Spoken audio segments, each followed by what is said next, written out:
an elite songwriter, musician, vocalist, and virtuoso guitarist, Pete Urban.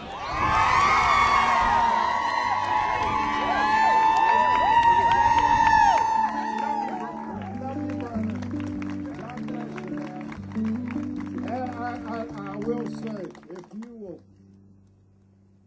find that mic again, if you will, when you get that star out there, kiss that star. You'll be on the front page of the paper in the morning. I dare you.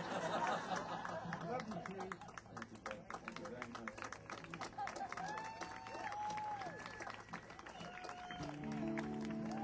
Thank you, Ronnie.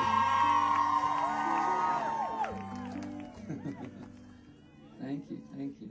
Gosh, what a huge honor. This is just wonderful. And Ronnie, I can't thank you enough for coming down today and saying such beautiful things. I so appreciate that.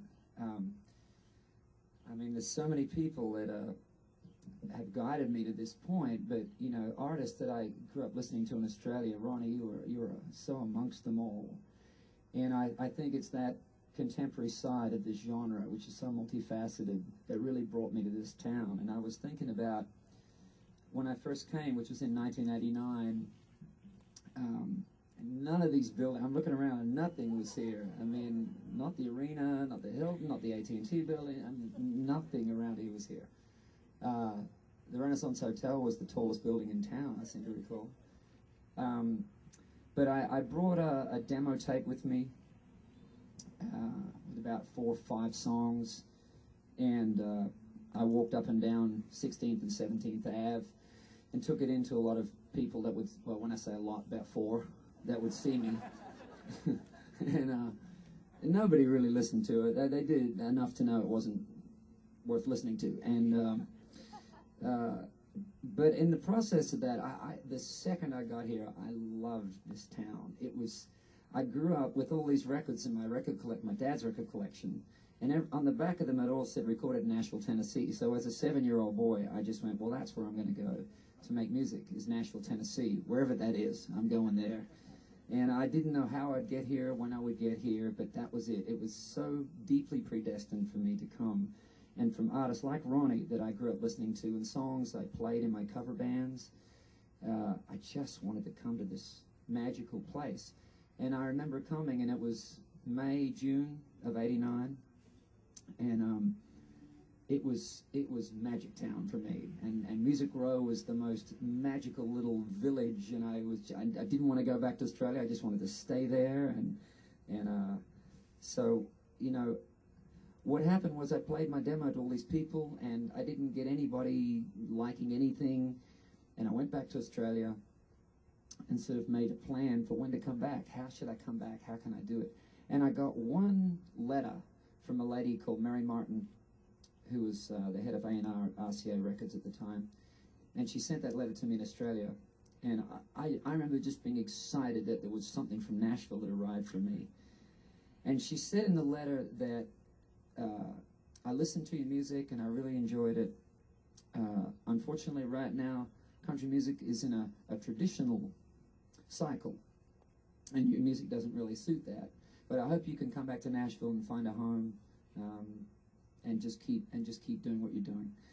And what I took from that letter was it was perfect. It was exactly what I needed to hear. It was so helpful to me because because I grew up with guys like Ronnie and more contemporary country artists. I was out of sync with what was going on in the year that they signed Garth, in the year they signed Alan Jackson, and Clint Black was dominating the radio. I didn't fit into any of that. But country music is such a big genre, and the artist I grew up with, like Ronnie, was kind of what I was doing. So I was excited to get back to town, find a home, and just hope that my style would eventually suit.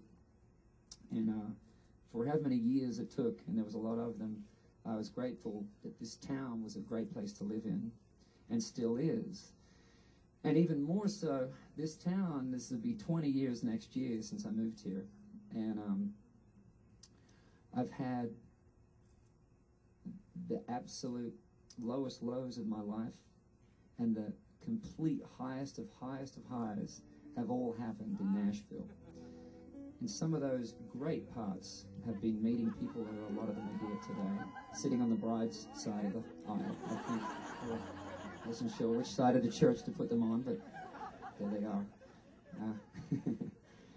And then when I met my wife and brought her to town, and crossed my fingers that she would love it as much as I do. And so I thought, just to make sure, I'll take her to Leaper's Fork, because you gotta love it when you come to Leaper's Fork. And so I took her out there and at Franklin Leaper's Fork, and she loved it. And I said, would you want to live here? And she said, absolutely. And so that was a good day. And then we were being so blessed to be embraced in this community, and we then gave birth to our first girl, Sunday Rose, at the Baptist Hospital here in town in 2007. And then in 2010, we gave birth to we brought into the world our second girl, Faith Margaret, in Centennial Hospital. So we have two little Southern Belles. People used to ask us, do you think they're going to have an American accent or Australian? And I said, I think they'll probably say, g'day, y'all.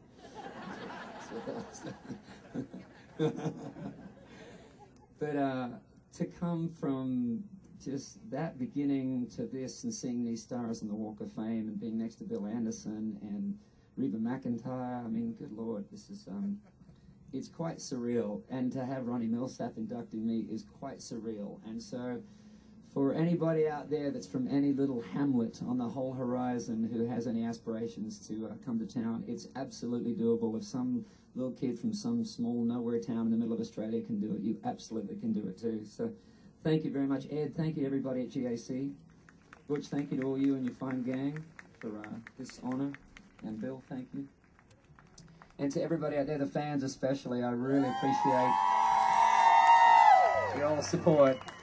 And this is a huge, huge honor, and I'm so thrilled I can share it with my wife today. Baby girl, I love you so much. I'm so glad that you're here. And to all my team, everybody, thank you so much. I could spend far too long thanking people, but it means more to me than I can describe. So thank you, and I love you all. God bless.